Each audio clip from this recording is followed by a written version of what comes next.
Olá pessoal, nesse vídeo nós vamos dar início aos conteúdos do quarto bimestre, dessa vez entrando no movimento ondulatório, mas necessariamente nesse primeiro caso o movimento harmônico simples, que é uma prévia do movimento ondulatório, movimento das ondas. O movimento harmônico simples é um movimento oscilatório, ou seja, o movimento de um corpo em torno de uma posição de equilíbrio. Para a gente entender isso bem, vamos a um exemplo.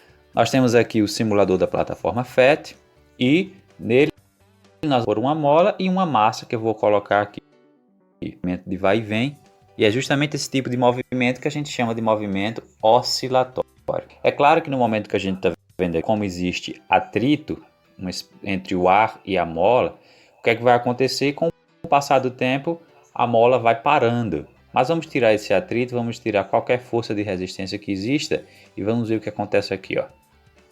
A gente observa que a mola continua indo para cima e para baixo, e esse movimento justamente a gente dá o nome de movimento oscilatório, nesse caso daí um movimento. Por quê? Porque esse movimento é feito em torno de uma posição de equilíbrio, que nesse caso aqui está sendo esta linha aqui tracejada. Vamos colocar de forma mais lenta para a gente observar isso. Observa que o objeto sobe até uma extremidade, vai mas sempre acaba retornando para esta posição que a gente chama de posição de equilíbrio. Então, uma das principais características desse movimento é justamente essa oscilação entre essa posição de equilíbrio, que a gente dá o nome aqui de O, né? Vamos ver então agora algumas HS para esse caso do sistema massa e mola. Primeiramente, como se comporta a força resultante no sistema massa e mola. Vamos ver então mais uma vez lá pela simulação. Então aqui eu vou ativar a aceleração. A gente sabe que a força resultante tem a mesma direção e sentido da aceleração. Então para onde apontar a aceleração, sabemos que está apontando também a força resultante. Vamos aqui tirar o atrito, como já está tirado. Eu vou colocar aqui primeiro na forma da força. Preste bastante atenção na seta amarela que aparecerá, que é justamente a mesma resultante. Enquanto o objeto sobe, aponta para baixo, quando ele está lá na extremidade. Enquanto o objeto desce também lá na extremidade, a força aponta para cima. Vamos ver isso em câmera lenta também, ó. A força empurra o objeto, que é justamente uma das forças feita pela mola, e quando a mola estica, ela puxa o objeto para cima, certo? Então a gente pode entender da seguinte maneira. Quando a mola é comprimida, ou seja, quando ela é apertada, a força resultante aponta para a posição de equilíbrio e é contrária ao movimento. Então a gente vê aqui, ó, o objeto está comprimindo a mola, a força aponta para baixo. Por quê? Porque é justamente a força que a mola faz com que empurre o objeto, certo? E ela sempre está apontando para quem? Para a posição de equilíbrio. Mas se o objeto estiver esticado, né? Se a mola estiver esticada, quando a mola é esticada, a força resultante também aponta para a posição de equilíbrio, como a gente pode ver aqui, e ainda é contrária ao movimento. E por que agora ela está apontando para cima? Porque a mola está puxando o objeto. Porém, existe uma posição em que a força resultante acaba sendo nula. Vamos ver aqui e observar a situação. Quando essa seta some, indica que a força resultante é nula, ou seja, ela é igual a zero. Vamos tentar observar aí qual é o instante que ela é nula. Se a gente conseguir parar aqui, ó, a gente observa que é justamente no meio entre a posição de equilíbrio. Então a gente pode dizer aqui, ó, que quando a mola está na posição de equilíbrio, a força resultante é nula. Só uma correção aqui, que aqui aparece mas é está, certo? Quando a mola está na posição de equilíbrio, a força resultante ela é igual a zero. Lembrando que é a força resultante, que é o somatório de todas as forças sobre este objeto. Vamos ver algumas mais. Como se compõe a velocidade do bloco. Agora eu vou voltar à simulação. E ao invés de aceleração, vou pegar aqui a velocidade. Já vemos a posição de equilíbrio, como está aí aproximadamente. A velocidade tem um valor muito grande, porque o vetor representado aqui também é muito grande. Vamos soltar o objeto e ver o que acontece. Vamos ver no estado normal. Vamos aí, ó, que a velocidade está indo na mesma direção que o objeto se movimenta, só que tem um momento em que ela se anula e outro momento em que ela é máxima. Vamos tentar perceber então em qual é o momento em que ela se anula.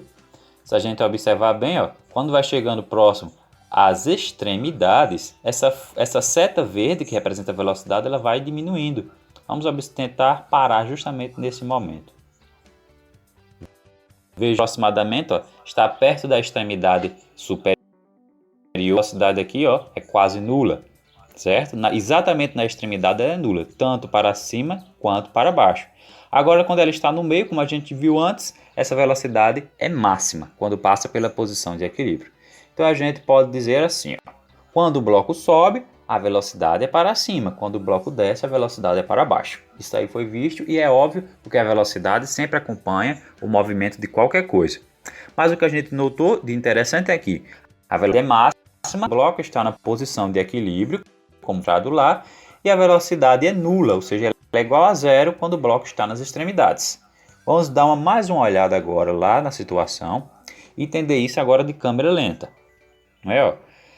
Ela é máxima quando ela vai passando pelo centro e quando chega lá no fim, ela dá uma pequena parada e retorna. Por isso que a velocidade dela é nula. Ela para e retorna nas extremidades. Agora nós vamos caracterizar esse movimento a partir de algumas grandezas. Essas grandezas são muito importantes porque elas também serão estudadas quando estivermos falando diretamente sobre as ondas, certo? Vamos ver a primeira dela, que é correlada amplitude. Vamos observar a situação deste exemplo. Eu vou pegar aqui uma linha móvel. A gente observa que esse bloco chega num valor máximo, numa extremidade máxima para cima e numa extremidade máxima para baixo, certo? Essa extremidade máxima aqui, como a gente está vendo, ou a extremidade máxima para baixo, representa a amplitude. De que maneira? Se eu puder medir aqui a distância dessa linha central, que é a posição de equilíbrio, até a extremidade, eu terei então minha amplitude, tanto para cima e baixo. Então a gente vai ter a amplitude é a distância entre a ação de que é uma das extremidades, seja para cima, seja para baixo, seja para a direita ou para a esquerda, depende do tipo de movimento. Então aqui, ó, se eu pegar e medir a distância do centro, ou seja, da posição de equilíbrio das extremidades, eu terei o valor desse A presente, certo? Tanto para cima quanto para baixo. O que é interessante notar é que o deve ser o mesmo para cima ou para baixo. A amplitude tem o mesmo valor, tanto em cima quanto para baixo. Outra característica importante deste movimento é o período. Vamos então observar aqui o que seria este período. Vou pegar aqui, ó, um cronômetro, certo? Vou tirar aqui esta linha, que não vai ser necessária mais. Vou tirar aqui também a velocidade, que também será necessária. Mas eu utilizarei aqui o traço do período. Vamos entender então o que é o período. Vamos aqui soltar o objeto. E a gente observa aí uma linha que desce, ela sobe e ela desce mais uma vez, retornando à origem, se apagando. Vamos colocar de forma mais rápida. Desce, sobe, se apaga. Desce, sobe, se apaga. Esse movimento que a gente está fazendo aí, ó, vamos repetir ele mais uma vez. A gente chama isso de uma oscilação completa. É quando o objeto vai a um ponto, vai à extremidade e retorna para aquele ponto inicial. Então ele realiza uma oscilação completa. Quando eu meço o tempo que ele demora para fazer isso, eu tenho o meu período. Então vamos utilizar aqui e fazer essa medida do tempo. Vamos esperar ele retornar aqui para a posição melhor, para que isso possa ser feito. Quando ele passar exatamente na posição de equilíbrio, nós vamos medir. Pronto, aí, ó. Ele vai descer, sobe para a posição que estava antes e volta aí para a posição de equilíbrio. Gastou aqui aproximadamente 1,24 segundos, é porque aqui está em câmera lenta, e esse tempo aí que eu acabei de medir chama-se de período. Então a gente pode medir período como da seguinte maneira: é o tempo gasto para se realizar uma oscilação completa, certo? Ligado a esse período, nós temos também a frequência. O que é a frequência? É o número de oscilações por unidade de tempo. Se a gente dividir os números de oscilações pelo tempo, nós temos essa frequência. É por isso que ela é ligada a período, de ser entendida como o inverso do período. Então a gente calcula da seguinte maneira: 1 dividido por t e acha essa tal frequência. É o número de oscilações por unidade de tempo. Mas e se a gente não tiver um cronômetro para medir o período? A gente pode fazer da seguinte maneira. A gente pode utilizar as características do bloco e da mola para fazer isso. Quais são essas características? Utilizando essa fórmula daqui, ó. O período será 2π vezes m dividido por k. O que é esse m?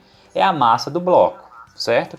E esse k é o que nós chamamos de constante elástica da mola, certo? Ela depende da grossura da mola. Quanto mais grossa a mola, maior essa constante. Quanto mais fina a mola, maior essa constante. Então, dependendo das características da mola e do objeto, eu tenho como medir o período a partir dessa fórmula aí, como a gente está vendo.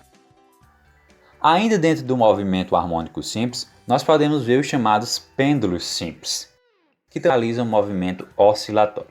Um pêndulo é um objeto como esse daqui. Ele também faz esse modo de vai e vem em torno de uma posição de equilíbrio, então, naturalmente, ele realiza um movimento harmônico simples, né? Então, ele vai ter também aquelas mesmas características. Ele vai ter uma amplitude, ele vai ter um período, ele vai ter uma frequência, e a gente a partir de outra simulação. Nós temos agora aqui o sistema chamado de pêndulo simples, que é um objeto que está ligado por um fio a um ponto fixo, certo? Se a gente move esse objeto, ele vai ficar se movimentando em torno de uma posição de equilíbrio, que é essa linha aqui tracejada, então aí nós temos o movimento harmônico simples. É claro que nessa casa aqui não tem atrito, então o objeto vai ficar se movimentando indefinidamente. Se por um acaso nós aumentamos esse atrito, a gente observa que ele vai parando aos poucos. Mas como se chama movimento harmônico simples, no nosso caso, o atrito realmente deve ser nulo. Então vamos observar as características desse movimento, já que foi dito que são semelhantes a dos outros. Primeiro, vamos ver a amplitude. Nesse caso daqui, a amplitude, como foi dito anteriormente, é a distância da posição de equilíbrio até o ponto máximo que ele se movimenta. Então vamos dizer que eu solto ele daqui, ó, fazendo 56 graus. Observando que para um lado e para o outro, ele continuará fazendo 56 graus. Então 56 graus aí representa a amplitude desse objeto, certo? Deste movimento. Além disso, foi dito também que existe o período, que é justamente o tempo gasto para que o objeto faça uma oscilação completa. Vamos ver aqui então e medir esse período para ver de quanto é nessa situação, né? Vamos observar o tracejado também. Veja aí, o objeto vai e retorna para a posição inicial, e nesse caso o período foi de 1,78 aí aproximadamente. Vamos medir mais uma vez para ver o que acontece. Obviamente o valor é o mesmo, porque as características continuam sendo a mesma. Então nós temos aí a amplitude, o período e assim sucessivamente. Tudo que a gente estudou antes pode ser aí também verificado. Vamos ver para onde aponta a força. Observamos aí que a força aponta para o centro de equilíbrio, como foi dito também anteriormente, quando o objeto está nas extremidades. E a velocidade, que é essa parte verde aí, também acompanha o movimento do nosso objeto, e ela se anula nas extremidades, e vamos ver se ela vai ser máxima no centro. É justamente isso que acontece, ela é máxima na posição de equilíbrio.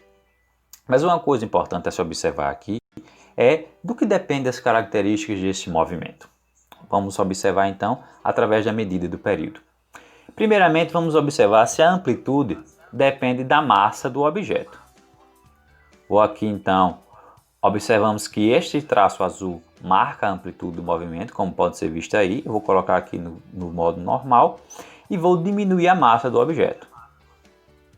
Vejando que quando eu diminuir a massa do objeto, a amplitude não se modificou. Agora eu vou colocar como massa máxima e essa amplitude também não se modifica. Vejamos isso aí mais uma vez. Ó. Seja ela mínima ou seja ela máxima para essa situação, essa amplitude não se modifica. Vamos então fazer a medida do período para ver se o período vai se modificar com a massa. Observe o valor dele aqui, 1,78 aproximadamente. Então vejamos aí que o valor continua sendo o mesmo. Vamos diminuir a massa e ver se o período também se modifica. Também não se modificou. Então quer dizer que a massa não vai influenciar nem na amplitude e nem no período do nó. Agora vamos ver o comprimento do fio, né? Será que o comprimento do fio vai influenciar em alguma coisa? Vamos ver aqui, ó. Diminuir, a gente observa que ele já passa da linha azul, então o comprimento ele vai influenciar na amplitude, seja um comprimento menor ou seja um comprimento maior aí, ó, ele vai influenciar sim nesta amplitude. Mas vamos pegar e ver se esse comprimento influencia no período. Vamos fazer a medida e a gente observa que sim, os valores obtidos agora são menores. Vamos diminuir aqui o fio e verificar mais uma vez. Vejamos aí que, mais uma vez, o resultado também foi diferente. Então, o comprimento do fio vai influenciar também no período. Vamos aumentar aqui mais um pouco. E agora vamos modificar a gravidade, a aceleração da gravidade. Com a modificação da aceleração da gravidade, vamos ver aqui, ó, o período se modifica, seja ela para mais ou seja ela para menos. A gente observa aí que o período se modifica. Agora vamos tentar analisar aqui a amplitude mais uma vez, certo? Observe que ela chega mais ou menos nesse ponto aqui e eu vou aumentar a gravidade. Observe que ela também se modifica devido a isso. Então, a gravidade e o comprimento do fio são as características principais que vão aí fazer com que o objeto modifique as características do movimento harmônico simples. A única característica que não influencia, como a gente viu, é a massa. Então a gente pode escrever aqui da seguinte maneira: se o período não puder ser medido com o cronômetro, se a gente não puder fazer uma medida usando um cronômetro, devemos calcular, utilizamos as propriedades do pêndulo. Através de uma forma muito parecida com a anterior, só que nesse caso aqui eu utilizo L e G. E quem é L? É o comprimento do fio e G é a aceleração da gravidade.